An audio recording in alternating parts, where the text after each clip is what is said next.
Yo creo que es un sentimiento yo creo que este es un sentimiento que compartimos todos, ¿no? Y es transversal, ¿ah? Porque no solamente lo está viviendo este agobio, por ejemplo, con la delincuencia, no solo lo están viviendo los sectores más pobres, más vulnerables, el mundo empresarial está agobiado por la delincuencia. Y para hablar de esto, precisamente estamos conectados con Julio Pérez Albán, él es presidente de la Asociación de Exportadores. ¿Qué van a hacer los empresarios, los emprendedores, la gente que está moviendo este país, Julio, frente a esta situación? Buenos días, Nicolás. Gracias por la entrevista. Justo estoy trasladándome a un evento que tengo. Ahí estoy en la movilidad. Mira, nosotros pensamos desde la Asociación de Exportadores que el tema es álgido, crítico, y tenemos un montón de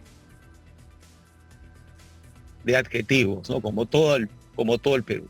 Y como tú bien has dicho, esto no afecta solo a las personas más humildes. Afecta desde los grandes negocios, la minería ilegal, la minería criminal, hasta el emolientero, hasta el vendedor ambulante.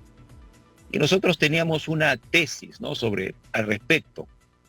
Acá tú hablaste de informalidad en un momento, ¿no? Y acá hay dos problemas bien críticos: la informalidad y la impunidad. Informalidad e impunidad. Informalidad del país, 70%, 75%.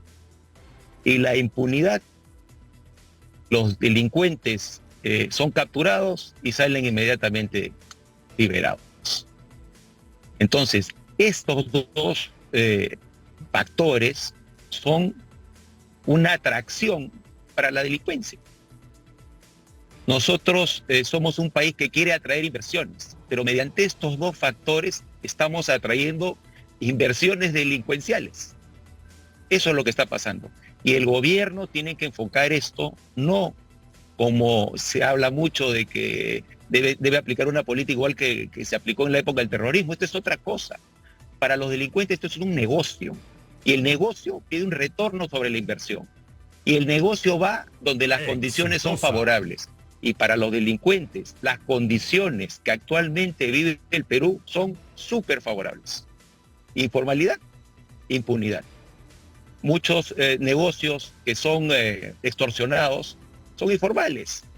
Entonces, las mismas personas, algunos casos son denunciados, pero la mayoría no, porque no sabemos. O sea, nosotros decimos, no sé, cada 24 minutos hay una extorsión.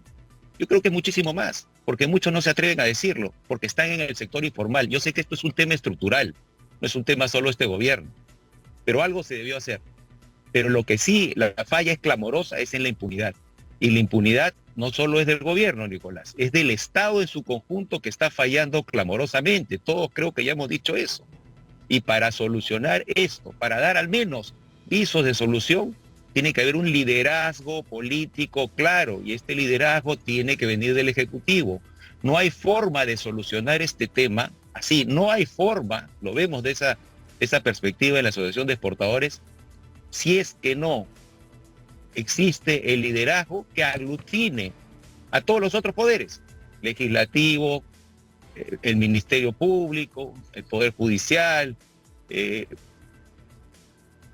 los policías, el INPE, todos los que tienen que ver con este tema, y en general la sociedad.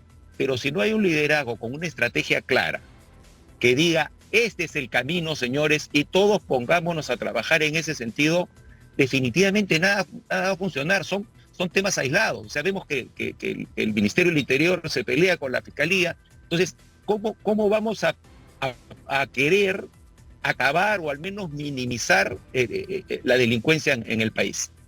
Si no sacamos a los delincuentes de esta ecuación perversa, si no sacamos a los delincuentes de la sociedad, van a seguir existiendo las extorsiones y los crímenes. O sea, es evidente, o sea, es una verdad de perogrullo. No sé en qué país vivimos que no nos damos cuenta de eso, Nicolás. Sí, además el problema es el clima que se ha creado de total confrontación. Nosotros hemos hecho un esfuerzo acá en Exitosa. Hemos convocado al presidente de la Corte Suprema, al fiscal de la Nación, a gente muy calificada en el tema de seguridad, porque ha trabajado, por ejemplo, el plan Mariano Santos, y el espíritu era, bueno, ¿por qué está pasando lo que está pasando? Por ejemplo, ¿por qué son liberados los delincuentes? Pues hay un factor que es claro, la corrupción. Hay malos elementos en la policía, en la fiscalía, en el Poder Judicial, que tienen que ser barridos. Y en eso tiene que haber unanimidad. Pero en segundo lugar, por ejemplo, el presidente de la Corte Suprema decía, hay que hacer unidades de flagrancia. Lo dijo acá hace tiempo, unidades de flagrancia por todos lados para que capturas al delincuente e inmediatamente lo sentencias y no pierdes más tiempo.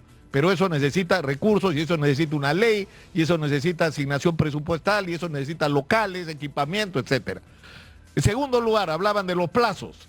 Los plazos no alcanzan, estamos agobiados, decía tanto el fiscal de la Nación como el presidente del Poder Judicial. Entonces hay que modificar la legislación con respecto a los plazos, que alguna gente puede decir es una violación a los derechos humanos ya de repente, pero en circunstancias excepcionales a veces esto tiene que ocurrir. Hay que ampliar los plazos de detención para poder terminar las investigaciones y no permitir que los delincuentes se libren porque no tienes por dónde agarrarlos. Es decir, se puede crear un espacio para discutir cómo hacemos para enfrentar de manera más eficiente, pero ¿cuál es el problema?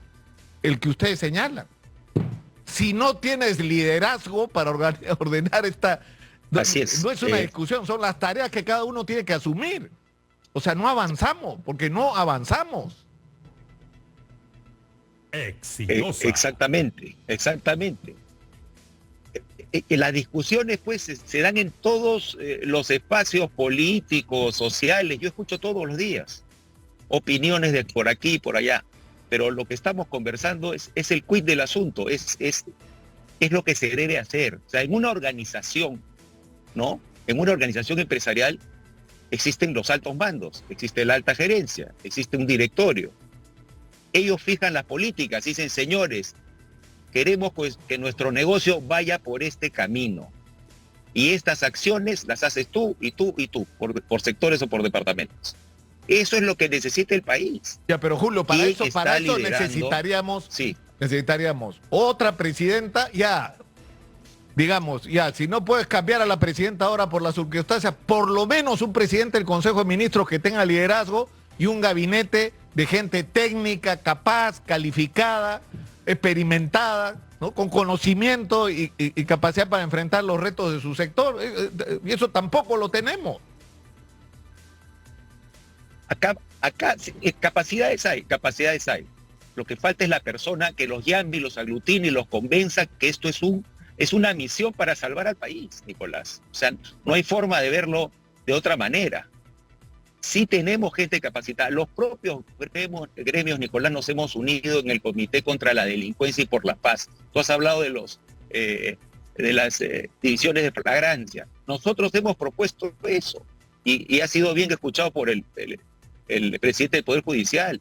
Ya se han abierto centros de flagrancia en varios sitios del país. Pero el tema es, eso no es suficiente. Si no hay una política articulada, vuelvo a repetir, como una persona esté liderando y que aglutine a los otros sectores, no camina. Exitosa. Esto no camina. O sea, nosotros no se puede cambiar la presidenta. Y no queremos cambiar la presidenta hasta el 2026. Eso es impensable. No se puede. No se debe. Si no, el país va a entrar en un caos mucho más crítico del que está. Entonces, necesitamos tratar de convencer de todas las formas al gobierno de que ese es el camino. Por eso el Comité contra la Delincuencia y por la Paz va a realizar primero una conferencia de prensa este 22 de octubre y una marcha el 24 de octubre. Y este Comité contra la Delincuencia por la Paz es algo que el país debe imitar, debe emular. ¿Por qué? Porque están las centrales sindicales, la CGTP y otras más, con los gremios más importantes del país. Acá no hay que tú eres empresario, no, claro, y tú eres trabajador. No, acá estamos poniendo por delante la vida de las personas.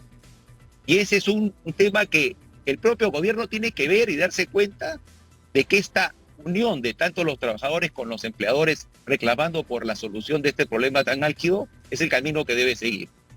Puntualmente, o sea, es inevitable esta pregunta en esta circunstancia, Julio. ¿Tú estás de acuerdo con que las Fuerzas Armadas se hagan cargo de la seguridad ciudadana y reemplacen a la policía en el orden que ha dicho ayer Gustavo Adriancén? Ya no va a estar a cargo o no estaría a cargo de la policía con apoyo de las Fuerzas Armadas sino a cargo de las Fuerzas Armadas con apoyo de la policía, que yo creo que ni él mismo entiende cómo sería la fórmula, ¿no? Pero ¿a ustedes les parece? Eso no va a funcionar.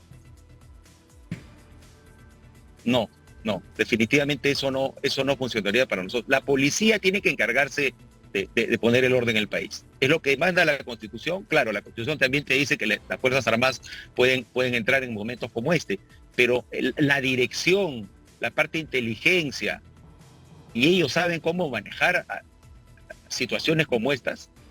Entonces, no hay forma de que la Fuerza Armada tome el control total. Sí puede servir como un elemento disuasivo, pero bajo el mando de la policía. O sea, no podríamos entenderlo de otra forma. Ahora, han tratado de descalificar a la gente que sale a protestar. ¿De qué los van a acusar a ustedes, Julio, si salen a marchar el día 24? No. ¿Ah? No, es una marcha por la paz. O sea, yo sé que las protestas afectan a la economía, nos afecta muchísimo que haya paro de transportistas, que nuestros trabajadores no puedan llegar a los centros de labor, nos afecta muchísimo. Pero ¿qué le puedo reclamar a las personas, ¿no?, humildes, y también los empresarios que sufrimos esto? ¿Qué podemos reclamar si nos estamos jugando la vida, Nicolás? Julio, te agradezco mucho por habernos atendido, ha sido muy gentil y muy claro, que es lo que más se necesita en este momento, ¿no? Hablar claro. Muy buenos días, un abrazo, muchas gracias. Bueno, ustedes lo han escuchado, ¿eh? El 24 de octubre va a haber una marcha por la paz en contra de la delincuencia que va a reunir a empresarios con sindicalistas, con trabajadores, con representantes de diferentes sectores sociales, seguramente con transportistas. Nos vamos a la pausa, estamos en Exitosa, 95.5 de la FM en Lima, canal 34 de Movistar. Volvemos.